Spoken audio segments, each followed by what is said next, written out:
Thanks for tuning in to Amped On Demand and the whiteboard briefing of today's workout for CrossFit Amped and CrossFitAmped.com. We got a great one for you guys today. All you need is a standard deck of cards. So the way this is going to work is each suit is going to correspond to a movement and a number of reps to be performed.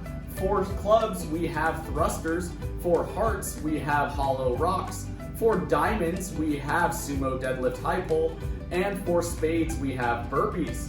Now, if you pull an ace, doesn't matter what suit it is, you're going to be doing a 400-meter run. Jacks are going to be 11 reps. Queens are going to be 12 reps. Kings are going to be 13 reps. And if you draw a 1 to 10, you'll just perform that number of reps that corresponds to the number on your card. For those thrusters, we have a front squat into a push press that can be done with both hands using one object or each hand having its own object. What we want to make sure we do, hold a strong front rack position, descend by pushing those hips back, then dropping straight down, making sure your knees are tracking your shoelaces, eyes are forward and your back is flat. Once your hips go below parallel, drive through your heels and get a violent hip extension and punch whatever it is in our hands directly overhead. Then we're going to lower that back down into the front rack and descend into our next squat.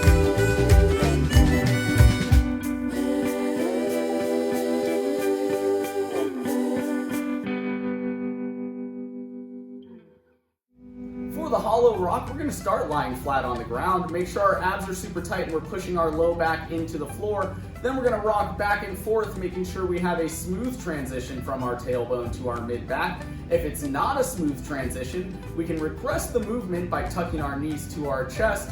Hold those knees really tight, then start rocking. If the rock feels good, let go of the knees, continue to rock. If that feels good, then you can slowly start extending your knees until your legs are straight.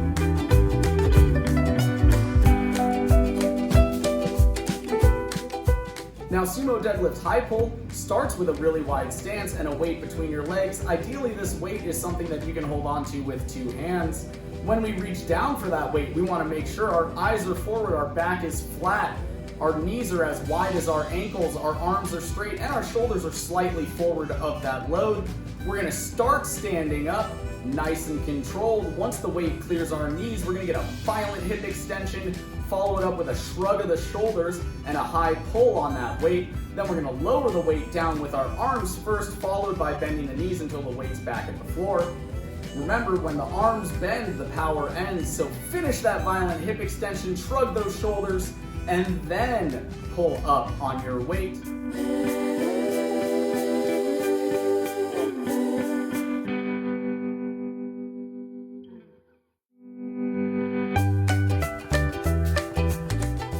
We've all done burpees before. Lay down on the ground, stand up, jump. So let's put our hands down on the ground, jump your feet out behind you, lower yourself down, press yourself back up, jump your feet back forward. I like to jump with a wide stance that helps me land with a flat foot rather than landing on my toes. Takes a little bit of the pressure off your knees. Then we stand up and jump. That movement can be regressed by not going all the way down to the ground or by eliminating the jump.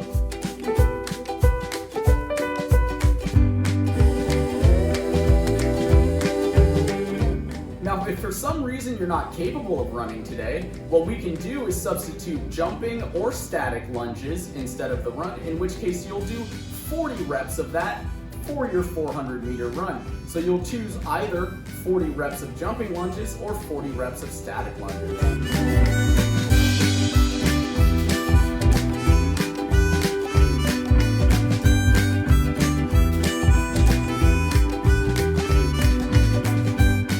What we're going to do is draw a card.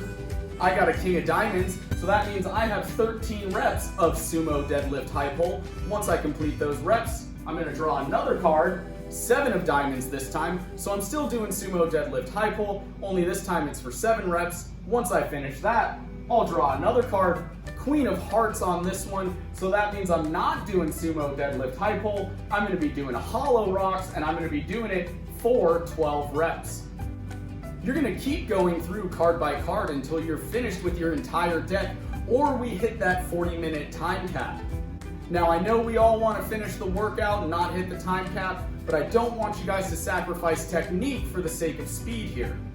Given that it has the potential to be a 40-minute workout, we're expecting warm-up to be built into it, so let's start off a little bit slower on those movements and progressively get faster and faster as we move through our deck. Scaling options for the thruster, let's just lighten the load for that one. Scaling options for the hollow rock, I already went over. We're gonna start in a tuck and slowly move our legs out until we can go hollow. Scaling options for the sumo deadlift high pull, that's another one where we're just gonna scale the load. And then scaling options for the burpees, I also already went over. We can do a burpee to high plank, not lowering yourself all the way down to the ground, or we can do a burpee without a jump. One thing I want you guys to do before you start this workout is make sure you shuffle up that deck. I don't want anybody stacking those cards to make it a little bit easier. Hope you guys enjoy this workout. It's a cool one because everybody's doing something a little bit different. Thanks for tuning in to Amped on Demand.